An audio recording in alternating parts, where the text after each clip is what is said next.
What it do, what it do, what it does. How y'all doing today? Today's story is going to be about little David. Now, David's older brothers were soldiers in the Israelite army. Hey, my younger brother's a soldier in the American army. My brother actually asked me if I wanted to join the military, and I was like, nah, I'll hold it down here on YouTube. So David's brothers in the Israelite army went to go fight an enemy army. And during all this, David was watching his father's sheep. Now, David was around 15 years old, so sheep watching is still a noble job. Most 15-year-olds nowadays just watch Fortnite videos or Peppa Pig. I think. I'm disconnected from the youth. And David kept his father's sheep safe from lions and tigers and bears. Oh my! Now one day, David's father told him, "Take some food to your brothers. Bring them some fine Israelite cuisine, known as ramen noodles." So David took the food to his brothers, and when he found them, they weren't fighting the enemy.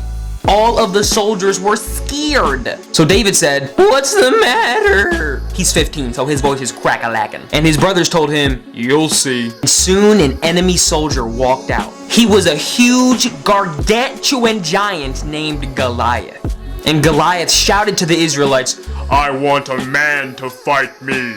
And the Israelites said, "Why not a woman? Equal rights, equal rights." Just kidding, they didn't say that. After Goliath yelled at the soldiers, none of them moved. And David said to the soldiers, "We should not be afraid of this giant. God is on our side. He will help us." And King Saul heard about this Brave young man.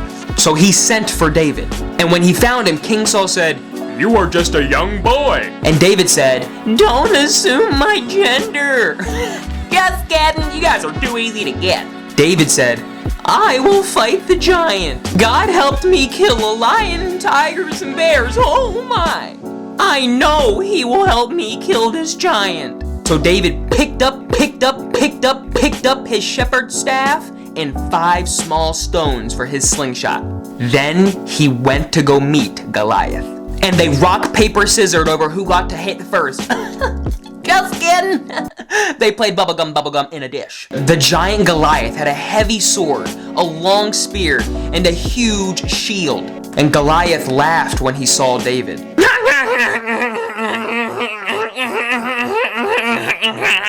That's actually how he laughed. "Why are you coming at me with sticks? Do you think I'm only a dog? Come over here." Oh, I think you wanted to give David a hug. David said, "You are coming to fight against me with a sword and a spear." Oh, his voice finally changed. "But I am coming against you in the name of the Lord, who is ruler over all. He is the God of the armies of Israel. He is the one you have dared to fight against. This very day, the Lord will hand you over to me. And the Lord doesn't save by using a sword or a spear. And everyone who is here will know that this battle belongs to the Lord." And then David put one of them little small pebble stones into his slingshot. And he pulled it back and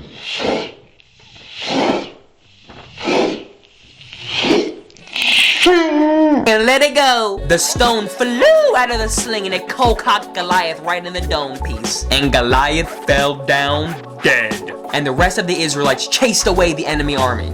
David had trusted God's great power, and God delivered him from the giant. And you gotta remember, David was only around 15 years old. Now I think that if he can kill a giant, then you can go take out the garbage or wash the dishes. Just ask God to give you the strength.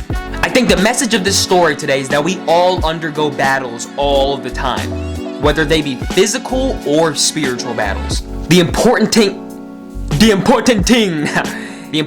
to remember is that we are never alone. Call on the glorious and powerful name of God, and He will fight for you. And as we all know, in the end, God always wins. And don't just pray for strength and then just walk away. Have faith that God will deliver you from the battles that you face.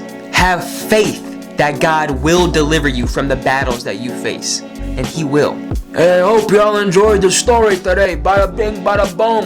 And I pray that you understood the message. The message being that we all undergo spiritual warfare and physical warfare all the time. And we have to remember that God is the only one who can help us, because it's not our battle to win. It's God's battle to win. and he will always win in the end. So call on his name and he will give you the power and strength to overcome the evil at hand. I hope to see you next week. God bless you, and I love you.